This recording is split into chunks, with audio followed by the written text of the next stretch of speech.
Can you hear that? That's the sound of water going into a bucket.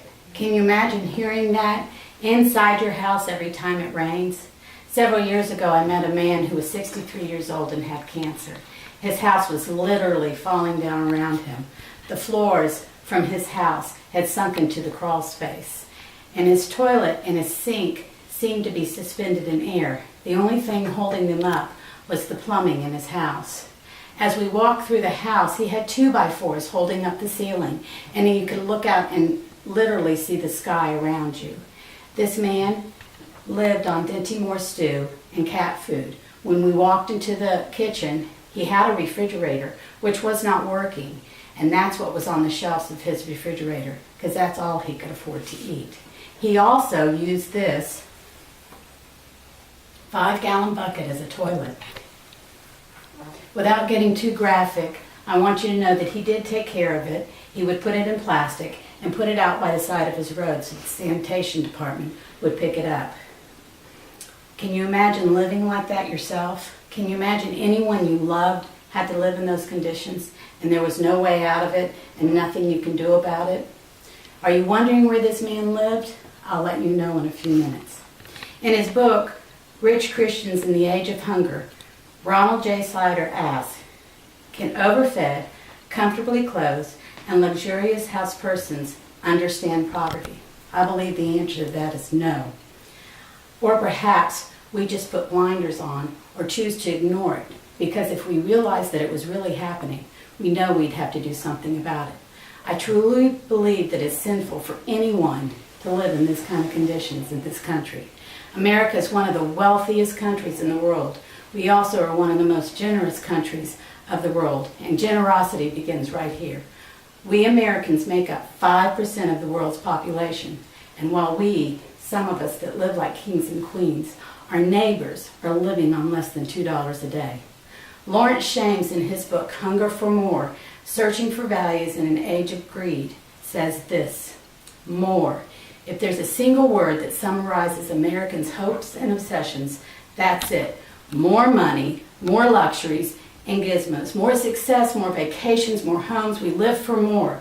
The next raise, our next house, and the things we already have, as wonderful as they are, tend to pale in the comparison to the things that we still might get.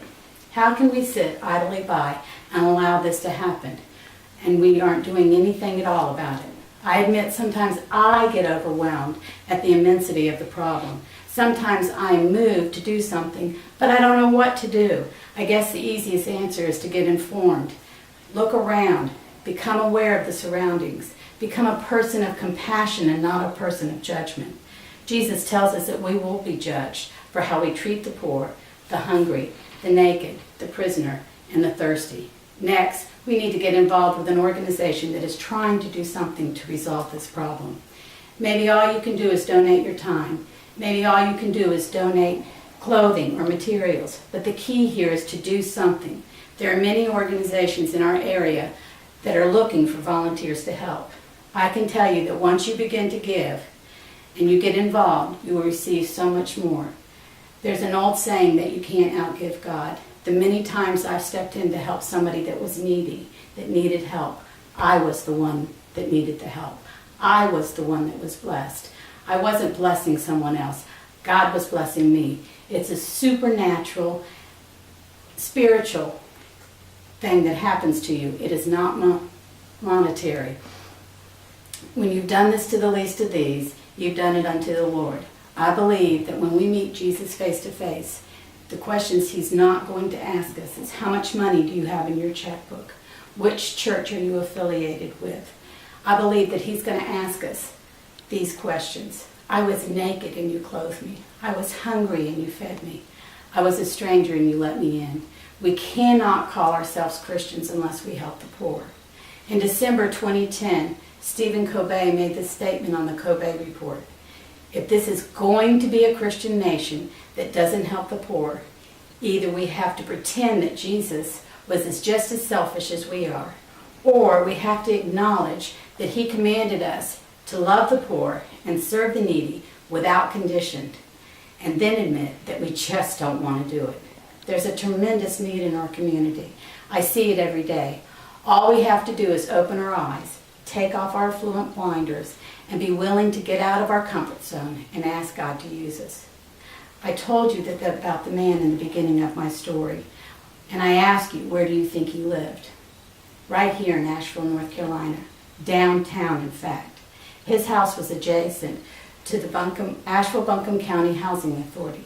The same people that put him in this situation were the same people that were supposed to help the needy. Thank you.